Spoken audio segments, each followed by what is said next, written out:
What up, everybody?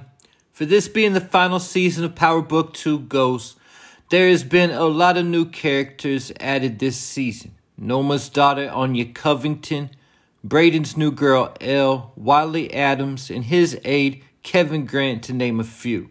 But none stand out more to me than Detective Don Carter and Tariq and Brayden's new plug, Zion. Both seemingly having ties to the past of James St. Patrick, aka Ghost. But I believe that there's more than what meets the eye with these two characters, and that the two are actually connected. We first got introduced to Detective Carter at the very end of episode 1 in the confession booth. Carter said, "Forgive me, Father, for I have sinned. Like the book of Ephesians warns, I'm filled with bitterness, wrath, and anger." When the priest asked Carter if he acted upon his anger, Carter replied, "No, he holds close to his faith." But it was then revealed at the end of episode 5 that Carter is in fact dirty, and he even killed a man and justified it by saying that this man killed an innocent person. This lets us know that Carter is self-righteous. Though he says he hasn't acted on his anger, he feels like he has the right to take the law into his own hands and justifies what he's doing in the streets, even if it means killing people. Carter's routine of going to the church and doing what he does could also be part of his self-righteousness and covering up his double life. Because at the end of episode 1, we saw there was some kind of ties to Carter in the past of Ghost. As Carter was walking out the sanctuary, he was approached by none other than Paz Valdez. Again, almost like Paz knew where to find Carter because he sticks to a routine. We could even see the routine even more at the end of episode 5, how he still hasn't changed his house around since his wife's death, and still even talks to her as if she was present with him. Again, letting us know that Detective Carter is a potential walking time bomb. But the fact that Detective Carter knows Paz Valdez, someone who grew up in the same neighborhood as Ghost and Tommy, as well as the fact that Paz mentioned the name Tariq St. Patrick casually to Carter, like he already knew who that was, lets us know that Ghost and Carter likely have some kind of history. In episode 2, we saw Carter's task force handling business as they were making a major drug bust of an incoming shipment that resulted in the arrest of the Russian supplier, leaving a vacuum that needed to be filled. And now that we know what Carter's task force is all about, we can look back on this bust of the Russian shipment and ask the question, what was Carter's ulterior motive in making this arrest?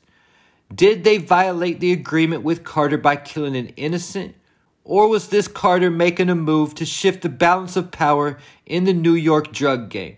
Noma saw this on the news soon after it happened and sent Obi to go talk to the Russians. But Obi was unsuccessfully able to get the Russians on board because of Noma's connection to the Tejadas. But when Effie overheard the conversation between Noma and Obi, she convinced Noma that she would be able to get the Russians on board herself. Effie did this successfully by changing the Russian boss's daughter's swim times to get her onto the Princeton swim team, and also agreeing to supply the Russians with guns.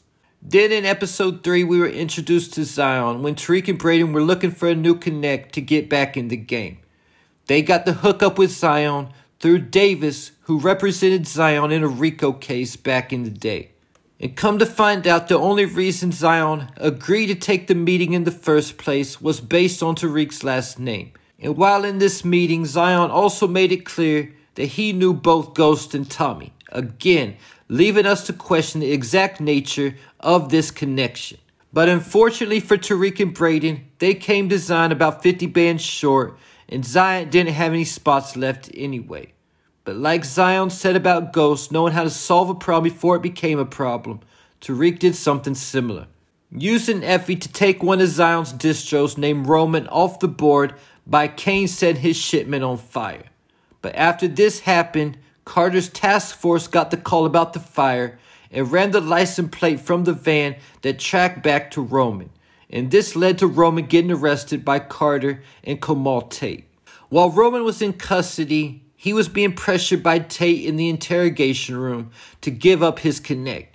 And Roman started snitching, giving up his plug Zion, whose name is Marcus Washington. Once Tate got this news, he went to report it back to Carter, excited, thinking that he had a big lead that they could investigate. But Carter completely shut this idea down and even kind of slighted Roman for snitching, saying they don't make soldiers like they used to, and told Tate that they need to stay focused on St. Patrick and the Tejadas instead. When Tate started pressing Carter about looking into Zion, this caused Carter to tell Tate a story about his childhood and his friend named Rob, who took a soda from the fridge without permission, which caused Carter's mother to tell Rob to get out of her house. Then telling Tate when he has his own task force, he could run it however he wants, and sending Tate to talk to Tariq and not Zion. Episode 5, Brayden went to get their re-up from Zion when Zion started questioning Brayden and saying it seems like Brayden was holding something from him. And Zion went on to start talking about how the Russians lost their supplier and that was a vacuum he was hoping to fill. But he hadn't heard anything from them, but somehow the Russians were back in business.